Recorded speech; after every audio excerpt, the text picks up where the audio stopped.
Eu vou ver aqui um Eurofoot. Vocês amam Eurofoot, tá ligado? 7 famosos casos de antidoping no futebol. Pega vocês? Bagulho doido. Eurofoot é muito Doping bom. é um assunto que ninguém gosta de falar sobre, nenhum de nós fica feliz quando acontece, mas infelizmente é inerente ao futebol e é um tema importante da gente abordar aqui por 2 motivos, né? O lado esportivo, em que a gente não quer ver nenhum atleta ganhar um benefício injusto por causa de alguma droga que ele usou, né? Mas também pelo lado humano, porque infelizmente a maior parte dos casos de doping que a gente vê aí, pelo menos no futebol de alto nível, são de jogadores que acabaram consumindo uma substância por engano. E o caso mais recente aí na elite do futebol mundial foi o do Paul Pogba. Tudo começou em agosto de 2023, quando ele foi sorteado para realizar um exame antidoping depois da vitória da Juventus contra a Udinese, numa partida em que ele nem saiu do banco. O exame apontou componentes ligados à testosterona, uma substância de uso proibido pela WADA, que é a Agência Mundial Antidoping, que trabalha aí junto a órgãos regulatórios do futebol, como a FIFA, por exemplo. Com o teste dando positivo, o Pogba acabou solicitando aí uma contraprova, e nesse segundo exame o resultado também foi positivo.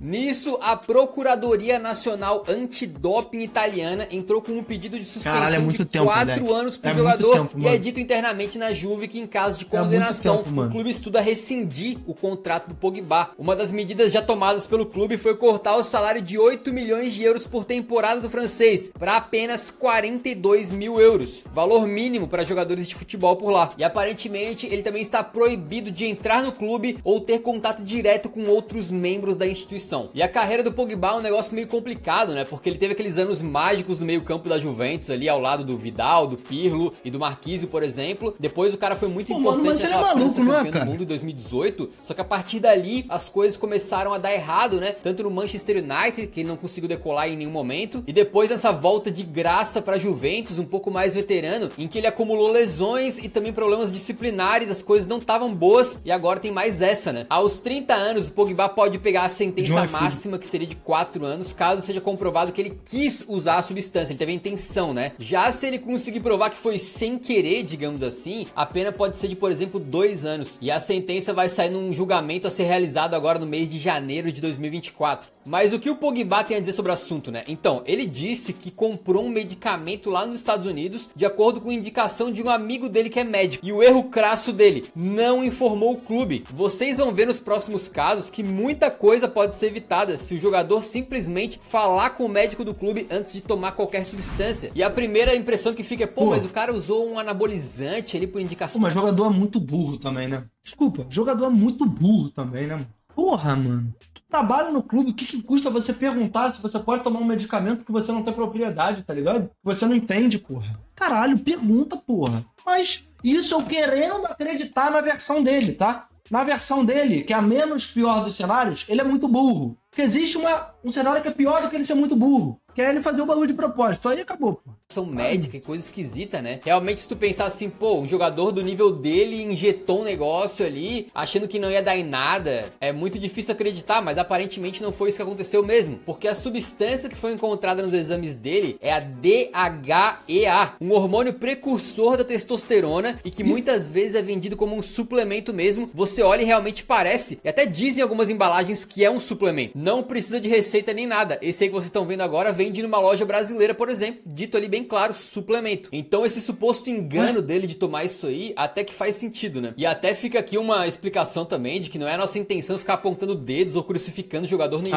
mas entender os motivos que geram, né, esses casos de doping. Mas o fato é que se o Pogba já vivia machucado, mesmo tendo a pena reduzida... Pô, mas de todo modo, moleque, não faz sentido algum o cara ter à sua disposição a orientação de um time gigante da Europa, tá ligado? Porra, olha, me recomendaram esse remédio aqui, vocês podem dizer aqui como é que isso aqui pode se incluir na minha dieta? Não, mano, o cara vai lá, pô, tendo acesso a tudo do mundo e compra com um amigo, tá ligado? Tipo assim, valeu, Monteiro, tamo junto. Ainda assim deve ser o bastante pra encerrar cedo a carreira dele no alto nível, o que é muito triste pra um jogador que a gente sabe que tinha um talento absurdo. Outro caso recente de doping que aconteceu foi com o goleiro Onana do Manchester United. Em 2021, quando jogava no Ajax, ele foi pego no doping por conta de um exame que mostrou partículas de furosemida, um diurético sob receita que também é proibido pela Agência Mundial Antidoping, a WADA. Inclusive proibido de forma muito clara lá no manual deles, tá? pintado de amarelo lá e dizendo que é proibido em todas as circunstâncias, sem exceção. Como punição, a UEFA acabou suspendendo o Onaná de todas as competições nacionais e internacionais que ele pudesse atuar. Só que segundo ele mesmo, ele acabou quebrando as regras meio que sem querer. Ele contou que não estava se sentindo bem num dia e decidiu tomar um remédio da sua esposa, chamado Lasimac, que contém a substância furosemida. E aí a falta de conhecimento sobre aquilo que ele estava tomando acabou dando muito ruim, né? E tirando ele dos campos por muito tempo. Ainda mais nessa época que a pandemia ainda estava muito forte, então imagina como é que não ficou a cabeça dele com essa situação. É incrível. 40 miligramas podem destruir a sua carreira. É a forma como você é visto também. É doping.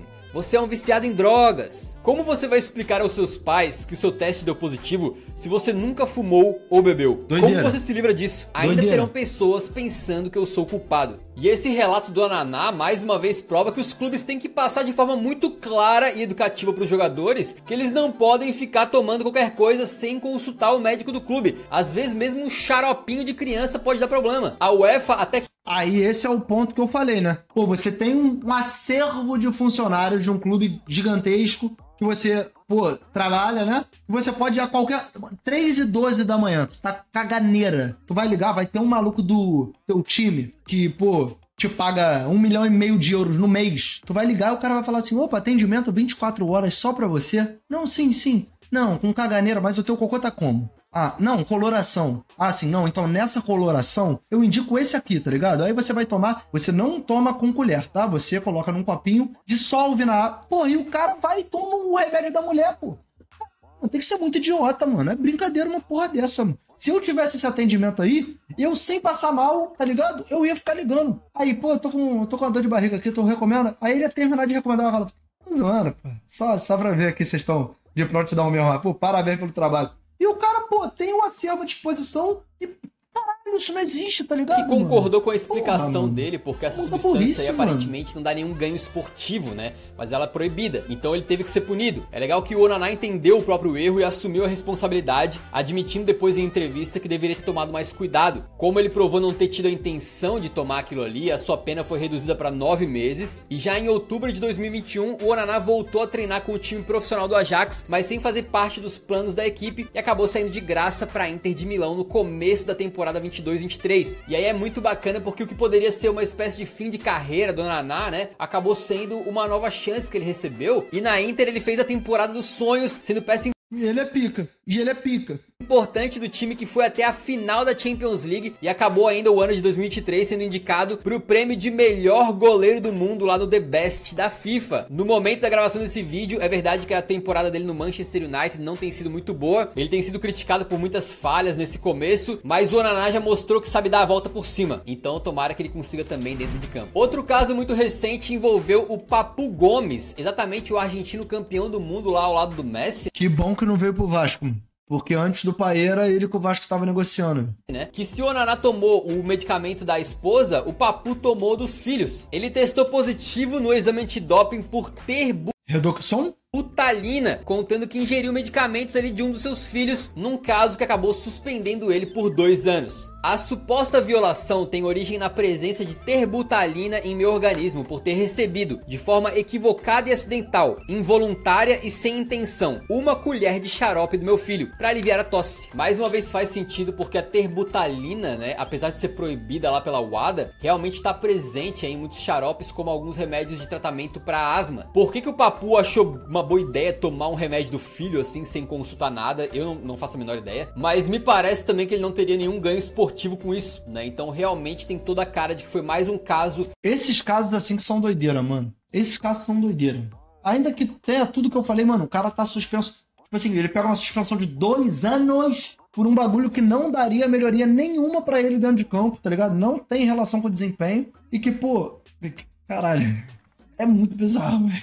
De doping sem querer. O curioso foi o timing disso tudo, porque ele foi testado dias antes da Copa do Mundo de 2022, que ele disputou e foi campeão com a Argentina, né? Opa. Nisso, ainda é dito que tanto o jogador quanto o Sevilha, que era o clube dele na época, já sabiam, mas deixaram quieto até sair a sentença oficial e final. E que esse foi o motivo então pro Papu rescindir o contrato com o time espanhol. Já pensou se o pessoal da FIFA resolve implicar com o título da Argentina por causa disso aí, cara? Não tem a menor chance de Tem que jogar a Copa de novo. acontecer, né? Mas se acontecesse, rapaz, o Messi ia encher o Papu Gomes de porrada ele mesmo. NANI? Papo reto. Ou ia pedir pro Depou, né? Que é o segurança particular. E vale ressaltar que o Papu Gomes cogitou pausar a carreira até que a sentença saísse. Mas nesse meio tempo ele mudou de ideia e fechou contrato com o Monza da Itália. Aos 35 anos, ele tá em reta final de carreira e com o desempenho longe do seu auge. E agora, fora por enquanto por 2 anos, é difícil ver ele voltar a atuar em alto nível. E é curioso porque se esse fato tivesse sido divulgado e vazado antes da Copa do Mundo, muito provavelmente ele teria sido cortado da Copa, né? Ele fica pensando, pô, imagina o cara perder uma campanha de título mundial porque ele tomou uma colher de xarope, amigo. O próximo jogador que acabou caindo no controle antidoping foi o Rio Ferdinand. Ele que era o zagueiro mais caro da história do campeonato inglês no começo dos anos 2000, só que o caso dele tem uma particularidade. Diferente dos outros aqui, em que o jogador tomou algum medicamento, alguma substância, muitas vezes por engano, né? O Rio Ferdinand simplesmente foi punido por não comparecer ao exame antidoping. Na época, com 25 anos, ele era titular dos Red Devils e presente nas convocações para a seleção da Inglaterra. Ele foi então considerado culpado pela Comissão Disciplinar da Football Association por má conduta, sendo suspenso do futebol por 8 meses e multado em 50 mil libras. E a explicação dele para não ter comparecido no exame, né, é que ele tava num processo de mudança de casa ali, tava muito ocupado e tal na sua vida pessoal, e aí foi fazer compras no mesmo horário do teste e acabou esquecendo, sacou? E quando ele lembrou e voltou pro clube, o pessoal do controle antidoping já tinha ido embora. Para tentar reverter o caso, 2 dias depois ele entregou um exame, né, que deu negativo. Só que mesmo assim ele foi afastado dos gramados e na época o caso durou quase 3 meses até sair a decisão final e o presidente da FIFA, o Sepp Blatter, ameaçou aumentar a punição se considerasse que ela não foi justa o suficiente. Com essa suspensão então, o Ferdinand perdeu o restante da temporada 2003-2004 e também ficou de fora do grupo da Inglaterra que foi para Eurocopa em 2004. O clube Manchester United achou a punição exagerada e tentou recorrer da sentença, mas sem sucesso. E anos depois, o ex-jogador Roy Keane acabou comentando sobre o caso em sua biografia e contou como o United sentiu a falta do Ferdinand em campo. Ele sofreu por isso, e o time também. O curioso é que quando ele retornou aos gramados em setembro de 2004, num jogo contra o Liverpool, o Ferdinand, que sempre usava o cabelo mais raspadinho ali, tava de tranças. E a justificativa dele pro corte de cabelo era que quando o cabelo tá longo assim, você consegue tirar pra fazer um tipo de exame lá, um tipo de prova que supostamente indicaria a presença de substâncias de 12 a 18 meses no passado. Ou seja, o cabelo grande era uma esperança dele de poder provar que não tinha ingerido nada, né? E aí ele ficou com esse estilo aí marcante, né? Realmente parece que ele não tomou nada, mas tu vê como o doping é um negócio muito importante. Os procedimentos lá são seguidos à risca. Caralho, e se o jogador não vai no exame, né? Obviamente os órgãos responsáveis têm motivos pra imaginar que o cara tá evitando fazer o exame pra não ser pego. E regras são regras, essas aí são bem rígidas, embora o Gabigol saiu a notícia aí que ele pode ser punido por má conduta também, não foi? Não quis mostrar o peru, não foi? Um exame 2 dias depois, eles não puderam aceitar isso aí, o cara acabou sendo punido. Não dá pra esquecer. Se o cara tá fazendo exame antidoping, tu vai lá. Até agora a gente falou de jogadores que foram pegos no doping uma vez, né? Mas o próximo foi pego 3 durante a sua carreira. A gente tá falando do Diego Maradona. Acabaram sendo 3 casos em 7 anos. E o primeiro aconteceu em 1991, quando o Dieguito jogava no Napoli. Na época, o craque já era campeão mundial pela Argentina e ídolo dos napolitanos ao vencer 2 Scudettos por lá. E outros títulos também. Porém, meses após a conquista do segundo campeonato italiano dele, o Maradona foi sorteado por exame de doping e o teste apontou resquícios de cocaína. Como punição, a FIFA e a Federação Italiana suspenderam o camisa 10 por 15 meses. Anos depois, o Pibe de Ouro, né, se defendeu na sua autobiografia, dizendo que esse caso foi uma armação dos italianos contra ele, numa espécie de revanche, de vingança, pela Argentina ter eliminado os italianos da Copa do Mundo de 90, lá dentro da Itália, nos pênaltis, né? Obviamente, essa acusação que o Maradona fez é seríssima e ele nunca conseguiu provar. Depois de cumprir essa suspensão aí, que acabou sendo também o fim melancólico dele no Napoli, né? Ele foi jogar no Sevilha e depois retornou pro seu país natal para jogar no Newell's Old Boys. E mesmo em reta final de carreira, aos 33 anos, Maradona foi convocado para a Copa do Mundo de 94, mas o sonho do tricampeonato mundial vir com camisa 10 foi interrompido ainda na fase de grupos. Depois da vitória por 2-1 contra a Nigéria no segundo jogo, o Diego acabou sendo selecionado pro exame antidoping e de novo o teste deu positivo. só que dessa vez pelo uso de efedrina, que é um tipo de estimulante arterial e também proibido pela WADA. Ficando de fora do restante do Mundial, ele se mostrou arrasado com a decisão e com a punição. Não quero dramatizar, pero créeme que me cortaram as piernas. Me cortaram as piernas a mim, le cortaram as piernas a mi familia, a los que estaban al lado mío. Exacto. Los que están al lado mío, los que siguen estando al lado mío. Digo los que estaban porque estábamos jugando todo el Mundial. Ahora nos sacaron del Mundial, nos sacaron de la ilusión. Por sobre todas las cosas, a mí creo que me sacaron del fútbol definitivamente porque no creo que quiera otra revancha. Tengo los brazos caídos, tengo todo el alma destrozado. Lo único que quiero que quede claro a los argentinos que no me drogué, que no corri por la droga, corri por el corazón y por la camiseta. Nisso, o Maradona foi cortado da Copa do Mundo e teve que ver de fora aí a Argentina ser eliminada pra Romênia nas oitavas de final. Jesus. Nesse caso aí tem uma foto muito icônica, muito marcante, que acabou sendo a despedida do Maradona das Copas do Mundo, né? Que é ele saindo de campo ali de braços dados com uma enfermeira. Já o terceiro caso de doping dele acabou sendo na Argentina, né? Quando ele atuava já pelo Boca Juniors em 1997. Na primeira rodada do Apertura, os chineses venceram o Argentinos Juniors com um gol de Dieguito Bomboneira. Depois do jogo, ele foi selecionado pro teste mais uma vez. 4 dias depois, o resultado deu positivo. Alguns boatos indicavam que de novo foi cocaína. Só que dessa vez o Maradona conseguiu escapar, digamos assim, né? Num acordo da justiça com o governo ali, eles deram meio que uma abafada no caso e ele não sofreu nenhuma punição verdadeira. Dias depois estava jogando bola já. Só que curiosamente essa volta dele durou apenas mais 5 jogos, com o meia anunciando a sua aposentadoria aos 37 anos. Aí a gente não vai entrar muito aqui na conspiração de se a aposentadoria dele teve alguma coisa a ver com esse acordo que foi feito, mas é uma história esquisita com coisas que não foram divulgadas, né, sobre tudo isso, e no final das contas acabaram sendo algumas manchas bem pesadas na carreira de um dos maiores jogadores da história, né. Ainda na América do Sul, o volante brasileiro Fred, que hoje tá no Fenerbahçe, mas que ficou bastante conhecido recentemente pela sua passagem no Manchester United, né, foi mais um que caiu no exame antidoping. No caso dele, a substância encontrada no sangue foi a hidroclorotiazida durante a Copa América. O Inter quer contratar o Fred, né, mano? Eu vi algum bagulho desse, né? Mas não vai, né? De 2015, quando defendia a camisa amarelinha. É bom deixar claro que ninguém aqui é especialista em química, né, em remédios farmacêuticos nem nada do tipo.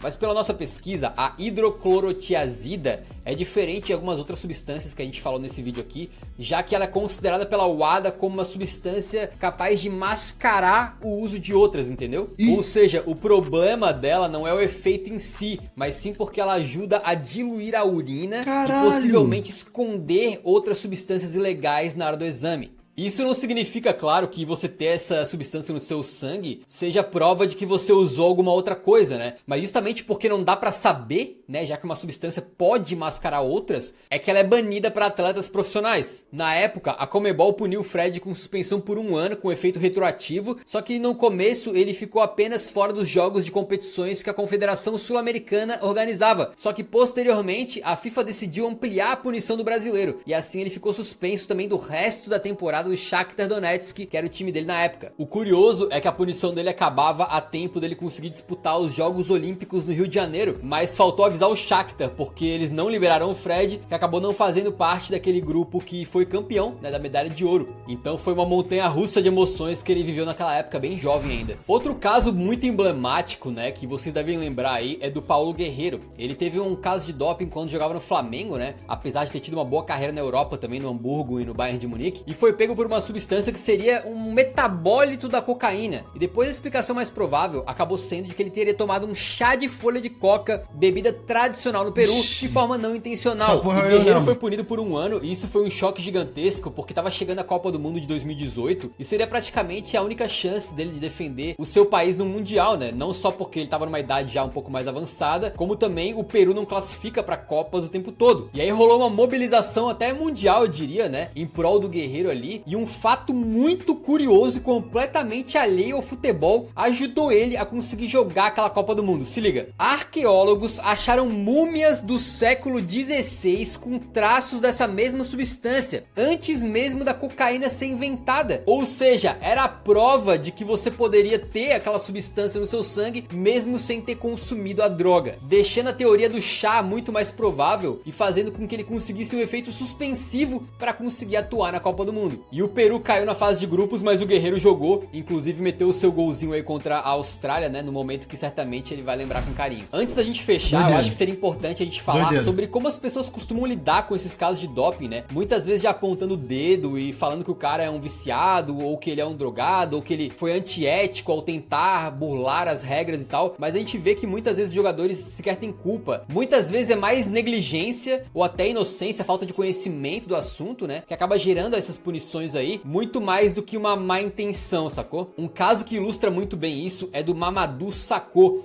zagueiro francês que jogava no Liverpool um tempo atrás, e o seu exame deu positivo pela substância higenamina, que ajuda na queima de gordura. E aí a Agência Mundial Antidoping entrou em ação e suspendeu o Sakho, fazendo ele perder a final da Europa League naquele ano e a Eurocopa em 2016. Só que o bizarro é que nessa época a higenamina não estava na lista de itens proibidos lá da WADA, só foi entrar nessa lista em 2017, ou seja, ele não fez nada de errado, mas acabou tendo a imagem manchada perante a opinião pública, perdeu competições importantes e obviamente no final acabou processando a WADA, que eventualmente admitiu e pediu desculpas a ele pelo erro. Então era completamente inocente, mas algumas pessoas vão lembrar do Sakho como o cara que foi pego no exame antidoping. Talvez a pessoa que viu a notícia dele sendo suspenso não viu depois esse desfecho todo que inocentou o cara, né? Por isso é importante a gente tentar olhar... E tá indo pro Amazonas, da Série B do Brasil.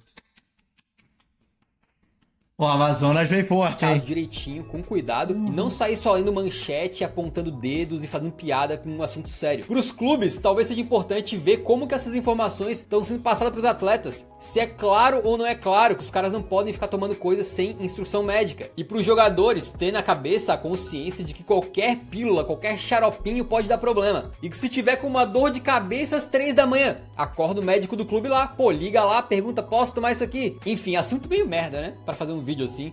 Mas é importante, rapaziada. Espero que vocês tenham curtido e que tenha trazido um pouco de esclarecimento ao redor desses casos. Beleza? Se você curtiu o vídeo, deixa o like antes de sair, ajuda muito o nosso trabalho. Nos vemos no próximo, então um grande abraço. Falou!